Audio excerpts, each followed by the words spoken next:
मित्रों, ये तो हम सभी जानते हैं कि मृत्यु लोक पर जन्म लेने वाला कोई भी प्राणी अमर नहीं होता,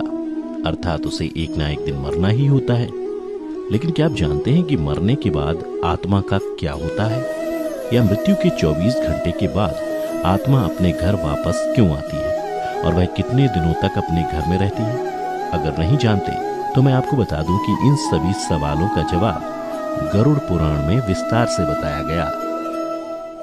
और आज की इस वीडियो में हम आपको यही बताने जा रहे हैं। मित्रों, गरुड़ पुराण में बताया गया है कि जब किसी की मृत्यु हो जाती है तो यमराज के दूत उसकी आत्मा को अपने साथ यमलोक ले जाते हैं,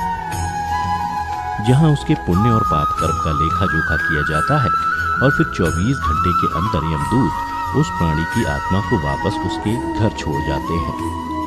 यमदूत के द्वारा वापस छोड़ जाने के बाद मृतक की आत्मा अपने परिजनों के बीच ही भटकती रहती है और अपने परिजनों को पुकारती रहती है, लेकिन उसकी आवाज को कोई नहीं सुनता। यह देख मृतक की आत्मा बेचैन हो जाती है और जोर जोर से चिल्लाने लगती है, तब भी उसकी आवाज को कोई नहीं सुनता। इसके बाद मृतक की आत्मा अपने शरीर में प्रवेश करने की कोशिश करती है, लेकिन यमदूत के पाश में बंधे होने के कारण वह मृत शरीर में प्रवेश नहीं कर पाती है। इसके अलावा गरुड़ पुराण में बताया गया है कि किसी की मृत्यु हो जाने पर जब उसके परिजन रोते बिलखते हैं तो यह देख मृत आत्मा दुखी हो जाती है और वह भी रोने लगती है, लेकिन वह कुछ कर नहीं पाती और लाचार होकर अपने जीवन काल में किए गए कर्मों को याद करके दुखी हो जाती है। गरुड़ पुराण की माने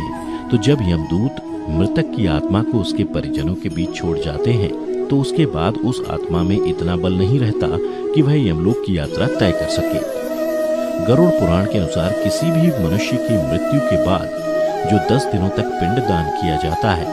उससे मृत आत्मा के विभिन्न अंगों की रचना होती है और फिर 11वें और 12वें दिन जो पिंडदान किया जाता है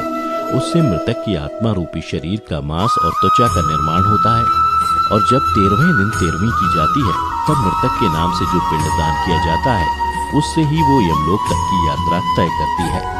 अर्थात मृत्यु के पश्चात 13 दिनों तक जो मृत आत्मा के नाम से पिंडदान किया जाता है उसी से आत्मा को मृत्यु लोक से यमलोक तक जाने का बल मिलता है। मित्रों, इसीलिए गरुड़ पुराण में बताया गया है कि जब किसी मनुष्य की मृत्यु हो जाती है तो उसकी आत्मा 13 दिनों तक अपने परिजनों के बीच भटकती रहती है और इसके बाद मृतक की आत्मा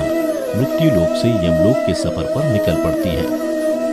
जिसे पूरा करने में उसे 1 साल यानी 12 महीने का वक्त लगता है। मान्यता के अनुसार 13 दिनों तक किया गया पिंडदान इस 1 वर्ष मृतक की आत्मा के लिए भोजन के समान होता है। मित्रों, अब आपके मन में सवाल उठ रहा होगा कि अगर किसी मृत आत्मा के निमित्त पिंडदान नहीं किया गया तो क्या होगा? तो मैं आपको बता दूं कि इसका भी वर्णन गरुड़ पुराण में विस्तार से किया गया है, जिसके अनुसार जिस मृतक आत्मा के नाम से पिंडदान नहीं किया जाता है उसे 13वीं के दिन यमदूत जबरदस्ती घसीटते हुए यमलोक लेकर जाते हैं,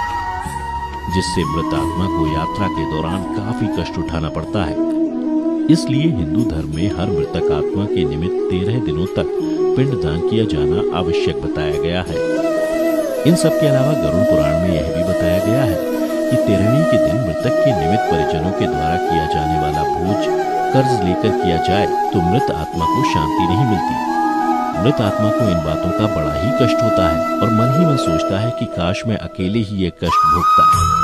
साथ ही गरुड़ पुराण में यह भी बताया गया है कि जो मृतक के परिजन को कर्ज लेकर भोज करने को मजबूर करता है, ऐसे इंसान को यमराज कभी भी क्षमा नहीं करते और उसकी मृत्यु के बाद उसे कई तरह की यातनाएं देते हैं और फिर उसे वापस मृत्यु लोक में भेज देते हैं।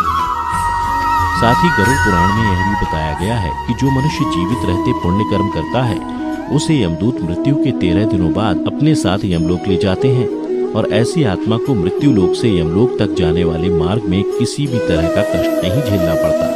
वहीं जो मनुष्य अपने जीवन काल में बुरे कर्म करता है उसे यमदूत पूरे रास्ते कई तरह की यातनाएं देते हैं, जिससे वह थर थर कांपने लगता है और यमदूतों से बार बार क्षमा मांगता है, लेकिन यमदूत उसे क्षमा नहीं करते। इसके बाद जब पुण्य आत्मा यमलोक पहुंचती है तो यमराज उसे स्वर्गलोक भेज देते हैं, जबकि पापी आत्मा को उसके द्वारा किए गए बुरे कर्मों की सजा भुगतने के लिए नर्क भेजते हैं और सजा पूर्ण होने के बाद वापस ऐसी आत्मा को निम्न योनि में वापस मृत्यु लोक भेज देते हैं। तो मित्रों, उम्मीद करता हूँ कि आपको समझ में आ गया होगा कि आखिर मृत्यु के 24 घंटे बाद आत्मा अपने घर वापस क्यों आती है। अगर समझ आया हो तो वीडियो को ज़्यादा से ज़्यादा लाइक और शेयर करें, और इसी प्रकार की आध्यात्मिक वीडियो को लगातार पाने के लिए चैनल को सब्सक्राइब कर लें और नोटिफिकेशन को ऑल पर सेट कर लें।